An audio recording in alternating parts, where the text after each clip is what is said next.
Okay, questions, and just say who you want to, yes, well, just raise your hands and then say who you want to direct it to. Yeah, Katie, go ahead. I know you questions. Katie, I'll start with the controller. You discussed the need to start to look at revenue streams. With that, how do you feel about freezing pilots across the county? So I don't hate pilots, and I have an entire presentation on why I don't hate pilot agreements. So when you say freezing pilots, I'm not sure, does that mean stopping giving pilots? No, I mean, if something's already in place, of course, they have to honor it. But I mean, in the face of possible eventual federal cuts to increase revenue stream. I don't think it will increase revenue streams, and I'm going to tell you why. A pilot agreement never eats into existing tax base. What it does is it says, we're going along at this level of tax base on the property, right? It's a $100,000 parcel, but we're going to build $1 million building, and the tax base is going to jump up. The pilot agreement doesn't go down. It says you're still going to get that revenue, but instead of jumping up in 1 year, we're going to ratchet it in over 10 years. And in fact, you're going to get new revenues you never saw before. So I recognize that if there is an agreement that's going to result in added costs, for example, if you're doing a pilot agreement for a housing development that's going to add school costs, but most pilot agreements are not for residential development. So I would not be in favor of banning all future pilot agreements, and I actually think they should be used strategically to encourage development where you want. I'm going to give you 2 examples. I personally would like to see the Industrial Development Agency adopt part of their uniform tax exemption policy to specifically target iPark and the Hydro Schrade site in Ellenville to say we will roll out the red carpet for you in tax abatement if you develop these sites. Because right now they have water, sewer, and they're sitting vacant. So to me, it wouldn't add a lot of revenue. I think it would actually deplete revenue. And I would not be in favor of stopping it. And I'd love to talk to you further about it because it's something that I just feel like pilot agreements are very, very misunderstood. And I think we have a really strong Industrial Development Agency board. If you look at the people on that board, they are really monitoring projects now in a way that, like, when I was appointed to that board, they never did a site visit. They never paid attention to whether you actually carried through what you said you were going to do. They never terminated a pilot agreement. They didn't have the ability to claw back benefits. So you have a different Industrial Development Agency board right now, and I would say over the last 20 years that has really engaged in monitoring and enforcement in a way that we didn't used to have. And so I feel like a lot of people in the community have a very bad feeling about pilots because of what used to happen. I mean, we had Skate Time 209 said they were going to create 50 jobs, and they had 1 full-time job, and they got all these tax benefits. So do you agree with pilots for housing developments? So right now under state real property tax law, there are actually certain ways you can get what would be almost like a pilot as of right. There are certain areas, certain sections of law that allow you to take advantage, including 485B, which you can just literally fill out a form and submit it to the assessor in your town. Sorry. And I think we are so in need of housing that I would consider certain types of tax abatement, but let me just say, I'm not in favor of 20-year pilots, and I don't like very long pilots. I think it keeps things off the tax rolls too long, but I am interested in seeing the IDA develop housing-specific pilots to make that happen. Yeah. Yes, ma'am. I have a follow-up. I want to hear from Lara and Taylor, but how can we get the IDA to incorporate sustainability criteria into their ranking as they decide upon pilots? So they have a point system right now where they sort of give you a better pilot for a better project. And that point system does have some sustainability criteria, but it was really developed in the late 2000s, and it needs to be updated. So I think the best thing to do, they hold a hearing usually when they go to adopt their uniform tax exemption policy every year. They send it out to the towns, and they'll often hold a hearing. I think that's the time to do it, and to just bring them examples. Like, instead of saying you want a LEED certified building, right? Maybe you want to be more defined in how you're talking about it. And I think there could be more criteria there too. Anybody else? Katie? Yeah. Okay. Oh, did you have one, Lindsay? Go ahead. Yeah, Lisa, go ahead. Okay, this one is for Laura.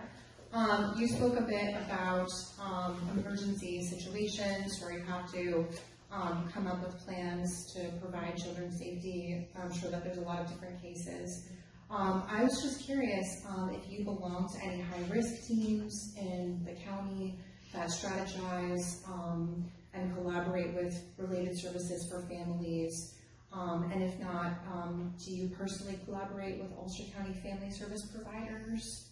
So, as the court, we do collaborate. As a judge, I'm not really sure I could sit on any of those organizations, but we certainly collaborate, and a lot of those services come through the Department of Social Services, and that's how we kind of connect with them. So. Yes, Lindsay. My question's for March. You mentioned ACTAR Phase 7. I'm just really passionate about this. From your vantage point, why do you think it's taking so long to come to fruition?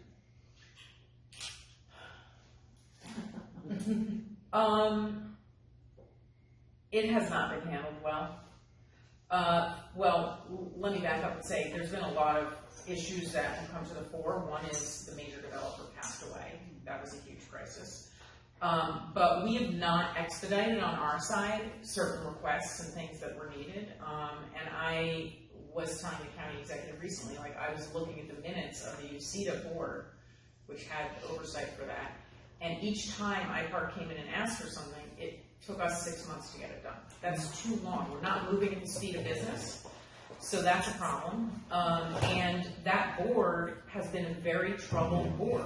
I mean, I've audited several things that they've done, and they just don't have the procedures in place to be able to handle it well. I feel like there's been some transition there now, some improvement, but I do not think that our concerns were being taken seriously when they were literally years behind in their own financials, and they were holding escrow funds for the project, hundreds of thousands of dollars with no accounting. I'm pointing this out, and everybody's acting like it's not a big deal. This is the same board that's giving away, community development block grant money and ARPA money that's supposed to go to low and moderate income business owners to people who are making $1 million in adjusted gross income. So their oversight and their capacity was very limited, and I don't think that they were handling it as well as they could be. That being said, the property is a dog, and I don't think people understand that. I don't think people in county government understand it. I don't think people in the community understand it. We want a developer to come in here. We want to act like they're doing us, like we're doing them a favor. They're doing us a favor. This property is underwater. The property owners right now owe $1 million in back taxes right now, today. They're behind in their taxes again. And they're really struggling. There's very little cash flow there. There's huge expenses that don't even include taxes. And we want to act like, oh, we've given you, so much, and we gave you such a break on the price, and we're just lucky they're there. My concern right now is that they're going to wash their hands and walk away. And if they do, we're stuck for years with no recourse. They're 1 year behind on their taxes. They have to be 3 years behind for us to take the property back. Again, it would be another taking, another tax foreclosure there. And really the problem for me from where I'm sitting is we have not moved at the speed of business. And we have not handled it the way we have not brought a business-oriented approach to the problem. And that includes recognizing that for them, this is a huge liability they've taken on, and we need to be more accommodating. I know that sounds crazy because if you've been following county government, we've been super accommodating already. We deferred payment on the 2 mortgages by years, for 2 years. So we're saying, oh, it's fine, you don't have to pay us.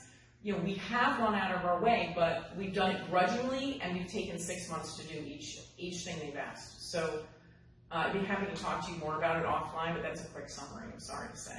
Yeah. Yes, Brianna? Hi. I'm not sure if this would be for March or Lori. I am a personal thing. I have a blended family. My fiance of 8 years has his 5 kids with his ex, and I have my daughter, so we're a blended Brady Bunch family. And we just got out of close to 2.5 years in family court. with Judge McGinty. No problems with Judge McGinty. My question is more, and the reason I'm wondering who to maybe ask, you did mention it before about the public defender's office and how they are understaffed and overworked, and it showed with 2 different ones that we had to our detriment. Let's just put it that way. And so I was just wondering who is in charge of possibly refilling that need and getting more people, and who pays for that? I don't know how it works, but I'm just curious. I just wanted to clarify too that I was talking about the assigned counsel panel, and sometimes the public defender is assigned through that assigned counsel panel. Okay. But I was talking more about that panel and how we need to pay more attention to recruiting people and making sure we keep their fees up and that they're that they're compensated in the right way in order to get more people to come to the county and be on that panel. But so I want to explain, because sometimes people don't know exactly how they're getting the attorney. So we have a public defender's office, and they handle both criminal and family court. But sometimes everybody there has a conflict for whatever reason. When that happens, then we use a separate thing called 18B. Right. Where the judge will go to this list of attorneys who are willing to be called on an 18B case. And it's true for both criminal and family court. Am I correct? Yeah. So we've had terrible problems with our 18B program. And we've had hardships in the public defender's office, and they're really 2 different things. In the public defender's office, over the last few years, and you said you've been out of it for several years, but we've seen a massive increase in funding for indigent legal counsel, okay? Where there was litigation at the state level, 6 counties and the state, and they wound up in a settlement agreement called the Hurl-Herring decision, and really that decision said, yo, state, you're not doing a good enough job helping these counties provide counsel to people who can't afford it. So now we've been getting massive infusions of money for public defense work. The problem has been we can't find the attorneys. We can't hire, we can't recruit fast enough. We can't keep them. So there's been a struggle in terms of the staffing, but it's really not for a lack of resources over the last couple of years. And you saw when County Executive Ryan came in, he fired Andy Kosover. We're in New Paltz, so probably a lot of you know Andy. I think Pat Ryan misunderstood. He blamed Andy Kosover for not pulling down grant funds, but what was happening is the county was budgeting the revenues and saying, we're going to get these grant funds.